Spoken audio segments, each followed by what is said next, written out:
Hi friends, PSC ബിഗിനേഴ്സിലേക്ക് ഏവർക്കും സ്വാഗതം. ഇന്നത്തെ ക്ലാസ് പഞ്ചവത്സര പദ്ധതികൾ, പ്ലാനിംഗ് കമ്മീഷൻ എന്നിവയെക്കുറിച്ചാണ്.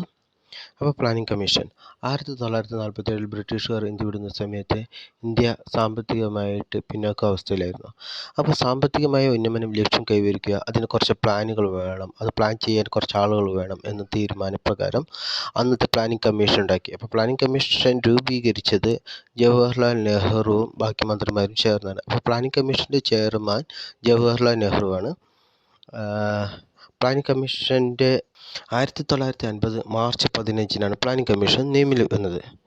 അപ്പോൾ പ്ലാനിംഗ് കമ്മീഷൻ്റെ ആദ്യത്തെ ചെയർമാൻ അന്നത്തെ പ്രധാനമന്ത്രിയായിരുന്ന ജവഹർലാൽ നെഹ്റുവാണ്. അതിൻ്റെ ഉപാധ്യക്ഷൻ ഗുൽസാരിലാൽ നന്ദിയുമാണ്. പ്ലാനിംഗ് കമ്മീഷൻ്റെ ആസ്ഥാനം എന്ന് പറയുന്നത് ന്യൂഡൽഹി തന്നെയാണ്. ന്യൂഡൽഹിയിലെ യോജന ഭവൻ, എല്ലാവരും യോജിച്ച് ചേർന്നിട്ടാണ് തീരുമാനമെടുത്തത്. അതുകൊണ്ട് യോജന ഭവനാണ് പ്ലാനിംഗ് കമ്മീഷൻ്റെ ആസ്ഥാനം. പ്ലാനിംഗ് കമ്മീഷനാണ് പഞ്ചവത്സര പദ്ധതികൾ ആസൂത്രണം ചെയ്യുന്നത്.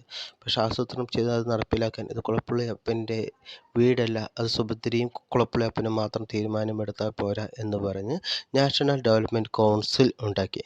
നാഷണൽ ഡെവലപ്മെൻറ്റ് കൗൺസിലാണ് പഞ്ചവത്സര പദ്ധതികൾക്ക് അന്തിമമായിട്ടുള്ള അംഗീകാരം നൽകുന്നത്. അതിൽ അംഗങ്ങൾ ആരൊക്കെയാണ്? പ്രധാനമന്ത്രി, കേന്ദ്രമന്ത്രിമാർ, മുഖ്യമന്ത്രിമാർ, കേന്ദ്ര ഭരണ പ്രദേശങ്ങളിലെ മുഖ്യമന്ത്രിമാർ, അഡ്മിനിസ്ട്രേറ്റേഴ്സ്, പ്ലാനിംഗ് കമ്മീഷൻ അംഗങ്ങൾ, ഇവർ ചേർന്നാണ് നാഷണൽ ഡെവലപ്മെൻറ്റ് കൗൺസിൽ ഉണ്ടാക്കിയിരിക്കുന്നത്. ഈ നാഷണൽ ഡെവലപ്മെൻറ്റ് കൗൺസിലാണ് പഞ്ചവത്സര പദ്ധതികൾക്ക് അംഗീകാരം നൽകിയിരിക്കുന്നത്. പ്ലാനിംഗ് കമ്മീഷന് ശേഷം പിന്നീട് നീതി ആയോഗ് നിലവിൽ വന്നു. നീതി ആയോഗ് നിലവിൽ വന്നത് 2015 ജനുവരി 1-നാണ്. നീതി ആയോഗിൻ്റെ ചെയർമാനും പ്രധാനമന്ത്രിയാണ്. അപ്പോൾ ഈ പ്ലാനിംഗ് കമ്മീഷൻ വരുന്നതിന് മുമ്പ് കുറച്ച് ബോംബെ പ്ലാനുകൾ, അതേപോലെ ജനകീയ പദ്ധതി, ഗാന്ധിയൻ പ്ലാൻ, സർവോദയ പ്ലാൻ, അങ്ങനെയുള്ള കുറേ പ്ലാനുകൾ ഉണ്ടായിരുന്നു. നമുക്ക് കുറച്ച് ബേസിക് ആയിട്ടുള്ള കുറച്ച് കാര്യങ്ങൾ നമുക്കിപ്പോൾ പഠിക്കാം. ഇന്ത്യൻ ആസൂത്രണത്തിൻ്റെ പിതാവ് എന്നറിയപ്പെടുന്നത് M വിശ്വേശ്വരയ്യയാണ്. അദ്ദേഹത്തിൻ്റെ ജന്മദിനമാണ് ഇന്ത്യയിൽ എഞ്ചിനീയേഴ്സ് ഡേ ആയിട്ട് ആചരിക്കുന്നത്. സെപ്റ്റംബർ 15-നാണ് എഞ്ചിനീയേഴ്സ് ഡേ. ഓക്കെ, അപ്പോൾ അദ്ദേഹമാണ് ആസൂത്രണത്തിൻ്റെ പിതാവ് എന്ന് പറയുന്നത്. ആസൂത്രണം, അപ്പോൾ പ്ലാൻഡ് ഇക്കണോമി ഫോർ ഇന്ത്യ, ഇന്ത്യക്ക് വേണ്ടി പ്ലാൻഡ് ഇക്കണോമിക് ഫോർ ഇന്ത്യ എന്നുള്ള ഗ്രന്ഥം രചിച്ചത് M വിശ്വേശ്വരയ്യയാണ്. ഇന്ത്യൻ എഞ്ചിനീയറിങ്ങിൻ്റെ പിതാവ്, അതേപോലെ ഇന്ത്യൻ ആസൂത്രണത്തിൻ്റെ പിതാവ് എന്നൊക്കെ അറിയപ്പെടുന്നത് അദ്ദേഹമാണ്. 1944 ഒരു ഗാന്ധിയൻ പ്ലാൻ ആവിഷ്കരിച്ചിട്ടുണ്ട്. അത് ആവിഷ്കരിച്ചത് SN അഗർവാൾ. ഇതിൻ്റെ ലക്ഷ്യം എന്ന് പറയുന്നത് സാമ്പത്തികമായ വികേന്ദ്രീകരണം, അതേപോലെ കുടിൽ വ്യവസായങ്ങളുടെ ഉന്നമനത്തോടുകൂടെ ഗ്രാമത്തിൻ്റെ വികസനവും ലക്ഷ്യം വെച്ചിട്ട് ഗാന്ധിയൻ പ്ലാൻ 1944 SN അഗർവാൾ ആവിഷ്കരിച്ചു.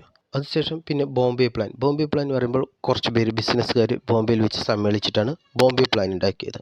A brief memorandum outlining A plan of economic development of India എന്നതാണ് ബോംബെയുടെ ഈ പദ്ധതിയുടെ യഥാർത്ഥ നാമം, ബോംബെ പ്ലാൻ. ഇതിൻ്റെ പിന്നിൽ ഒരു മലയാളി പ്രവർത്തിച്ചിരുന്നു. ഇതിൻ്റെ പിന്നിൽ ഒരു മലയാളി ഉണ്ടാകുമല്ലോ, ആ മലയാളിയാണ് ജോൺ മത്തായി. ആരാണ്? ജോൺ മത്തായി. ഓക്കെ, ദെൻ വേറെ ഒന്നാണ് ജനകീയ പദ്ധതി. അതാണ് ജനകീയ പദ്ധതി. പിന്നെ ഒന്നാണ് ജനകീയ പദ്ധതി. അത് ആവിഷ്കരിച്ചത് MN റോയിയാണ്. ഇതിൽ കൃഷിക്കാണ് പ്രാഥമിക പരിഗണന നൽകിയത്. റാഡിക്കൽ പ്ലാൻ എന്നറിയപ്പെടുന്നതും ഈ പ്ലാനാണ്. പിന്നെയാണ് ഒരു സർവോദയ പ്ലാൻ. ജയപ്രകാശ് നാരായണാണ് സർവോദയ പദ്ധതിയുടെ ഉപജ്ഞാതാവ്. അപ്പോൾ ഇത്രയും ആണ് ഇതിന് ഒരു ബേസിക് ആയിട്ടുള്ള വേറെ കുറച്ച് കാര്യങ്ങൾ. നമുക്ക് ഈ പഞ്ചവത്സര പദ്ധതിയിലേക്ക് കിടക്കാം. പഞ്ചവത്സര പദ്ധതികൾ. ഒന്നാം പഞ്ചവത്സര പദ്ധതി ഞാൻ പറഞ്ഞല്ലോ, 1950 മാർച്ച് 15-ന് പ്ലാനിംഗ് കമ്മീഷൻ രൂപീകരിച്ചു. അപ്പോൾ ഇനി അടുത്ത വർഷം മാത്രമേ നമുക്ക് തുടങ്ങാൻ കഴിയുള്ളൂ. അങ്ങനെയാണ് ഒന്നാം പഞ്ചവത്സര പദ്ധതി 1951 മുതൽ 5 വർഷം 1956 വരെ ഉണ്ടായത്. അതിൻ്റെ ആദ്യത്തെ ചെയർമാൻ ജവഹർലാൽ നെഹ്റുവാണ്. അപ്പോൾ ഇന്ത്യൻ സമ്പദ് വ്യവസ്ഥ കൃഷിയെ ഭയങ്കരമായിട്ട് ഡിപ്പെൻഡ് ചെയ്യുന്ന ഒരു സമ്പദ് വ്യവസ്ഥയാണ്. അപ്പോൾ കൃഷിക്കാരുടെ ഉന്നമനം ലക്ഷ്യം വെച്ചാൽ മാത്രമേ സാമ്പത്തികമായിട്ടുള്ള അഭിവൃദ്ധി ഉണ്ടാവുകയുള്ളൂ എന്നുള്ള കാര്യം ഉറപ്പായിരുന്നു. അപ്പോൾ ആദ്യം കൃഷിക്കാണ് ഊന്നൽ നൽകേണ്ടത്. അങ്ങനെ ഒന്നാം പഞ്ചവത്സര പദ്ധതി കൃഷിക്ക് ഊന്നൽ നൽകി. ഹരോൾഡ് ഡോമർ മാതൃക എന്നാണ് ഇതിനെ വിളിക്കപ്പെടുന്നത്. അപ്പോൾ ഇതിന് പിന്നിൽ പ്രവർത്തിച്ച മലയാളിയാണ് KN രാജ്. അദ്ദേഹമാണ് ഡ്രാഫ്റ്റ് പ്രിപ്പയർ ചെയ്തത്. കാർഷിക വികസനത്തിനാണ് ഇത് ഊന്നൽ നൽകിയത്. 3 ഡാമുകൾ ഉണ്ടാക്കി. 3 ഡാമുകൾ അതൊക്കെയാണ് ബക്രാനങ്ങൾ, അത് ഹിമാചൽ പ്രദേശിലെ സത്ലജ് നദിയിലാണ് ഉണ്ടാക്കിയിരിക്കുന്നത്. ദെൻ ഹിരാക്കുഡ് ഡാം, അത് ഒഡീഷയിലെ മഹാനദിയിലാണ് ഉണ്ടാക്കിയിരുന്നത്. ദാമോദർ വാലി ഡാം അത് വെസ്റ്റ് ബംഗാളിലുമാണുള്ളത്. കൃഷിക്ക് ഊന്നൽ നൽകിയിട്ടുള്ള പഞ്ചവത്സര പദ്ധതി ആയതുകൊണ്ട് ഒന്നാം പഞ്ചവത്സര പദ്ധതി വളരെ ചെറിയ വളർച്ചാ നിരക്കാണ് ലക്ഷ്യം വെച്ചത്. 2.1 പക്ഷെ നേടിയത് 3.6 നേടി. It is A grand success. ഇന്ത്യയിൽ കുടുംബാസൂത്രണത്തിന് തുടക്കമിട്ടു. കമ്മ്യൂണിറ്റി ഡെവലപ്മെൻറ്റ് പ്രോഗ്രാമും national extension service UGC IIT എന്നിവ ആരംഭിച്ചതും ഈ സമയത്താണ്. അതുപോലെ ആളുകളുടെ എഡ്യൂക്കേഷൻ ഇമ്പ്രൂവ്മെൻറ്റ് ചെയ്യുക, അതായത് ജനറൽ എഡ്യൂക്കേഷൻ, ഇതൊക്കെ ഇതിൻ്റെ ഒരു ലക്ഷ്യമായിരുന്നു. അങ്ങനെ ഒന്നാം പഞ്ചവത്സര പദ്ധതി കഴിഞ്ഞു, രണ്ടാം പഞ്ചവത്സര പദ്ധതിയിലെത്തി.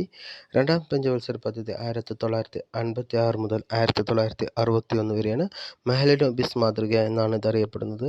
ആദ്യത്തെ കൃഷി കഴിഞ്ഞാൽ പിന്നെ നമ്മൾക്ക് ഒരുപാട് ആളുകൾക്ക് ജോലി നൽകണം എന്ന് പറഞ്ഞാൽ നമുക്ക് വ്യാവസായിക വിപ്ലവം നടത്തിയാൽ മാത്രമേ പറ്റുകയുള്ളൂ. അതിനുവേണ്ടിയാണ് രണ്ടാം പഞ്ചവത്സര പദ്ധതി ഊന്നൽ നൽകിയത്. ഈ മാതൃക അറിയപ്പെടുന്ന മെഹലനോബിസ് മാതൃകയാണ്. ഒന്നാം പഞ്ചവത്സര പദ്ധതി അറിയുന്നത് ഹാരോൾഡ് ഡോമർ മാതൃകയാണ്. വൻ വ്യവസായങ്ങൾക്ക് ഊന്നൽ നൽകി. Khadi and village industries 1957 സ്ഥാപിതമായതാണ്. ഉരുക്കുശാലകൾ നിർമ്മിച്ചു. ഒന്നാമത്തെ ദുർഗാപൂർ വെസ്റ്റ് ബംഗാളിൽ ബ്രിട്ടീഷുകാരുടെ സഹായത്തോടു കൂടി നിർമ്മിച്ചു. ഭിലായ് പ്ലാന്റ് ഛത്തീസ്ഗഡ് റഷ്യയുടെ കൂടെ സഹായത്തോടെ നിർമ്മിച്ചു. റൂർക്കേല സ്റ്റീൽ പ്ലാന്റ് ഒഡീഷയിൽ ജർമ്മനിയുടെ സഹായത്തോടെ നിർമ്മിച്ചു. അപ്പോൾ ഇതെങ്ങനെ ഓർത്തു വയ്ക്കുക വെച്ചാൽ, ഞാൻ ഓർത്തു വയ്ക്കുന്നത്, ബ്രിട്ടീഷുകാർ ദുർഗയുടെ സഹായത്തോടുകൂടെ വെസ്റ്റ് ബംഗാളിനെ ആക്രമിച്ചപ്പോൾ റഷ്യയിലുള്ള ബിലാൽ ഛത്തീസ്ഗഡിലെത്തി ജർമ്മനിയുടെ റൂറൽ ഏരിയയിൽ കൂടി ഓടിച്ചു. ലക്ഷ്യം വെച്ച വളർച്ചാ നിരക്ക് 4.5 നേടിയത് 4.1. ഇതും സക്സസ് ആയിട്ടുള്ള പഞ്ചവത്സര പദ്ധതിയാണ്. മൂന്നാം പഞ്ചവത്സര പദ്ധതി അത് 1961 മുതൽ 1966 വരെയാണ്. ഗാഡ്ഗിൽ മാതൃക എന്നാണ് ഇതറിയപ്പെടുന്നത്. ഭക്ഷ്യ സ്വയം പര്യാപ്തത, അതേപോലെ വ്യാവസായിക സ്വാശ്രയത്വം എന്നിവയാണ് ഇതിൻ്റെ ലക്ഷ്യങ്ങൾ. ബൊക്കാറോ സ്റ്റീൽ പ്ലാന്റ് ജാർഖണ്ഡിൽ ആരംഭിച്ചത് ഈ പഞ്ചവത്സര പദ്ധതി കാലത്താണ്. ലക്ഷ്യമിട്ട വളർച്ചാ നിരക്ക് 5.6 ആണെങ്കിലും നേടിയത് 2.8 ഉള്ളൂ. അതിൻ്റെ പകുതി മാത്രമേ ഉള്ളൂ. കാരണം എന്താണെന്ന് വെച്ചാൽ 1962 ചൈന യുദ്ധവും അതിനുശേഷം 1965 പാകിസ്ഥാൻ യുദ്ധവും, അതില്ലാതെ പിന്നെ മൺസൂണിൻ്റെ പ്രതികൂല കാലാവസ്ഥയുമാണ് ഈ വളർച്ചാ നിരക്ക് നമുക്ക് എത്തിച്ചേരാൻ കഴിയാതിരുന്നത്. ആദ്യം ജവഹർലാൽ നെഹ്റു, പിന്നീട് ഗുൽസാരിലാൽ നന്ദയുമായിരുന്നു. അതിനുശേഷം പിന്നെ ലാൽ ബഹദൂർ ശാസ്ത്രി ഇതിൻ്റെ ചെയർമാനായി. ജയ് ജവാൻ ജയ് കിസാൻ എന്ന മുദ്രാവാക്യം ഈ സമയത്താണ് വന്നത്. മൂന്നാം പഞ്ചവത്സര പദ്ധതിയുടെ ഫെയിലിയർ കാരണം ഇനി മുതൽ 5 വർഷത്തെ പ്ലാൻ വേണ്ട, ഓരോ വർഷത്തെ പ്ലാൻ മതി എന്ന് പറഞ്ഞ പ്ലാൻ ഹോൾഡേഴ്സ്, പ്ലാനിന് തൽക്കാലം ഹോൾഡേഴ്സ് കൊടുത്തു. അങ്ങനെ പ്ലാൻ ഹോൾഡേഴ്സ് സ്റ്റാർട്ട് ചെയ്തു. 1966 മുതൽ 1969 വരെയാണ് പ്ലാൻ ഹോൾഡേഴ്സ് ഉള്ളത്. ഇന്ത്യയിൽ ഹരിത വിപ്ലവത്തിന് തുടക്കം കുറിച്ചത് 1966 MS സ്വാമിനാഥനാണ് ഗ്രീൻ റവല്യൂഷൻ അഥവാ ഇന്ത്യൻ ഹരിത വിപ്ലവത്തിൻ്റെ പിതാവ് എന്നറിയപ്പെടുന്നത്. അതേസമയം ലോകത്തിൽ ചോദിക്കുകയാണെങ്കിൽ നോർമൻ ബോർലോഗ്. ഗോതമ്പ് ഉൽപ്പാദനം ഏറ്റവും കൂടി. പഞ്ചാബ്, ഹരിയാനയിലെല്ലാം ഗോതമ്പ് ഉൽപ്പാദനം കൂടിയത് ഈ സമയത്താണ്. High yielding variety seeds, irrigation, fertiliser എന്നിവയെല്ലാം ആരംഭിച്ച് കാർഷിക വിപ്ലവത്തിന് വളരെ വലിയ ഉന്നമനം നൽകി.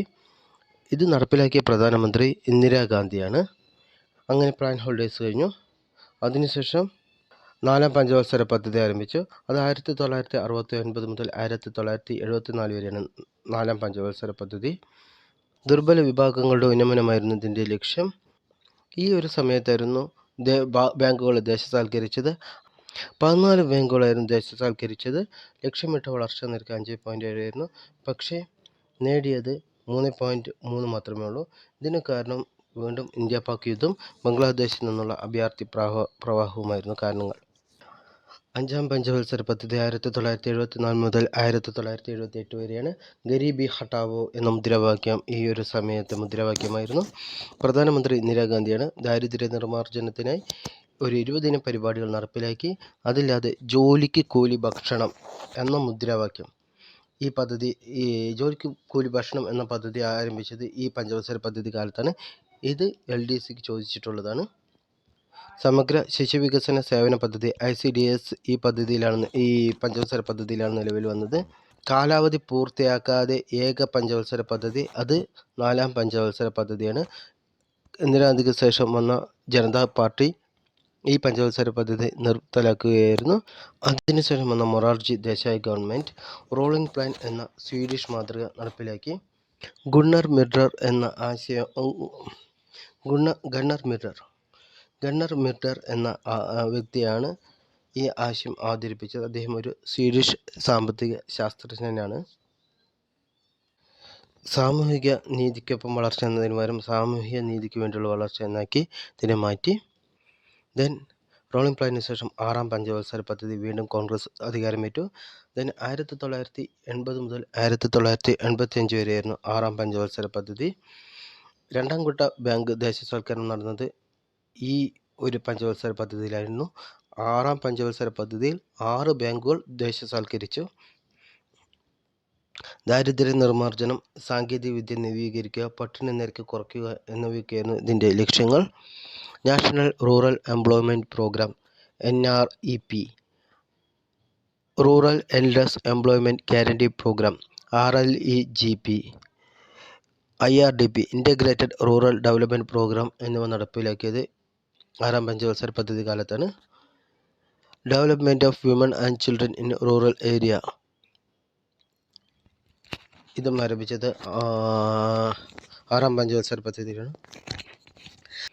NREP, national rural employment programme, RLEGP, rural landless employment guarantee programme, IRDP, integrated rural development programme, DWCRA, development of women and children in rural areas എന്നീ പ്രോഗ്രാമുകൾ ആരംഭിച്ചത് 6ാം പഞ്ചവത്സര പദ്ധതി കാലത്താണ്. ഇത് ലക്ഷ്യമിട്ട വളർച്ചാ നിരക്ക് 5.2 നേടിയ വളർച്ചാ നിരക്ക് 5.4. നബാർഡ് സ്ഥാപിതമായതും ഈ പഞ്ചവത്സര പദ്ധതി കാലത്താണ്. 7ാം പഞ്ചവത്സര പദ്ധതി അത് 1985 മുതൽ 1990 വരെയായിരുന്നു. അപ്പോഴത്തെ പ്രധാനമന്ത്രി രാജീവ് ഗാന്ധിയായിരുന്നു. പ്രധാന ലക്ഷ്യങ്ങൾ ഭക്ഷ്യ ഉൽപ്പന്നങ്ങളുടെ ഉൽപ്പാദനം ത്വരിതപ്പെടുത്തുക, കൂടുതൽ തൊഴിലവസരങ്ങൾ സൃഷ്ടിക്കുക എന്നതൊക്കെയായിരുന്നു ഇതിൻ്റെ ലക്ഷ്യങ്ങൾ. National rural employment programme, rural landless employment guarantee programme എന്നിവ യോജിപ്പിച്ചുകൊണ്ട് ജവഹർ റോസ്ഗാർ യോജന നടപ്പിലാക്കിയത് ഈ പഞ്ചവത്സര പദ്ധതിയിലായിരുന്നു. അതുപോലെ വാർത്താവിനിമയ മേഖലയിൽ വളർച്ച നേടിയിരുന്നു. ഈ വാർത്താവിനിമയ മേഖലയിൽ വളർച്ച നേടിയത് സാം പിത്രോഡ എന്ന സാങ്കേതിക ഉപദേഷ്ടാവിൻ്റെ മികവിലായിരുന്നു. 7ാം പഞ്ചവത്സര പദ്ധതിക്ക് ശേഷം 1990 മുതൽ 1992 വരെ വാർഷിക പദ്ധതികൾ നടപ്പിലാക്കി.